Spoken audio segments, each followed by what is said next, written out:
Don't let perfection kill your greatness.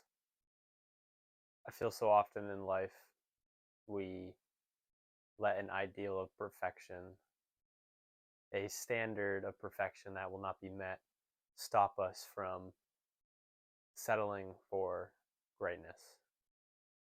You know, Kanye West has a line in one of his songs. The title escapes me, but it says, "Aim for the stars, and you will land on the clouds."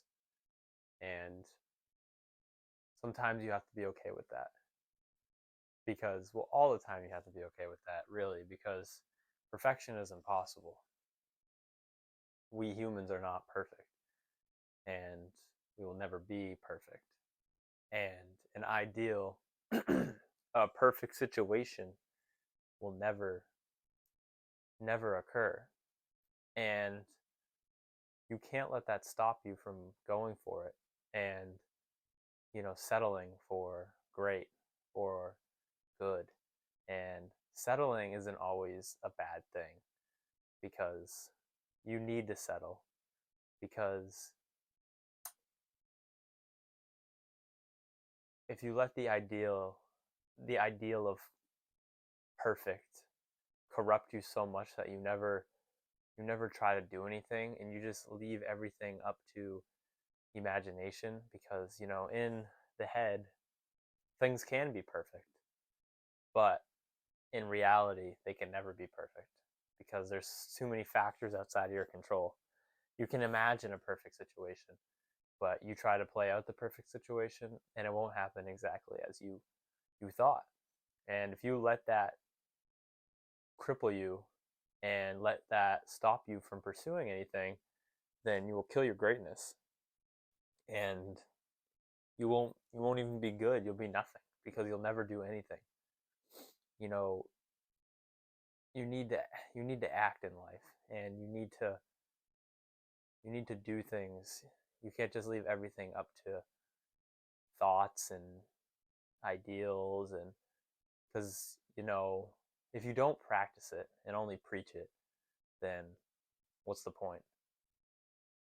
It's like the Stoics had these, they had philosophers that they would call pen and ink philosophers, and they didn't like them because they would talk about what an ideal person should do or what an ideal person should be, but they wouldn't live it.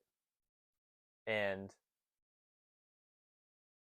that may sound contradictory, or that might sound like it's contradicting itself, but they didn't they didn't not like them because they didn't live up to their ideals, because the Stoics didn't even live up to their ideals.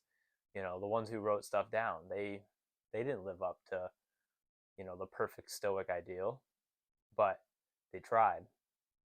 They practiced what they preached, even though they knew what they preached couldn't be practiced perfectly. They knew that they could do it great, and they could fall here and there, but if they kept getting back up and kept going at it, they would be great. They wouldn't be perfect, but they would be great.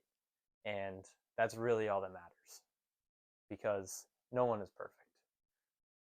Sometimes you have an idea of, say, a perfect trip or a perfect plan or a perfect business or a perfect something, something that you're like, that's perfect. But you don't go through with it because of all the unknowns. But you need to embrace the unknowns because it's just the way of life. It's reality. And if you're going to ever get anything done, then the perfect image you have in your head is going to crumble. And if you can accept that and allow that to happen without, you yourself crumbling, as Kanye said, you will land on the clouds. You shot for the stars and you landed on the clouds. And that's pretty good. But if you let the ideal that, or you let the perception that you're not going to be perfect crumble you, then you're not even going to, you'll shoot for the stars and you're going to land, in a ditch, because you'll never even act, you'll never even try. So don't let perfection kill your greatness, because greatness is good enough. And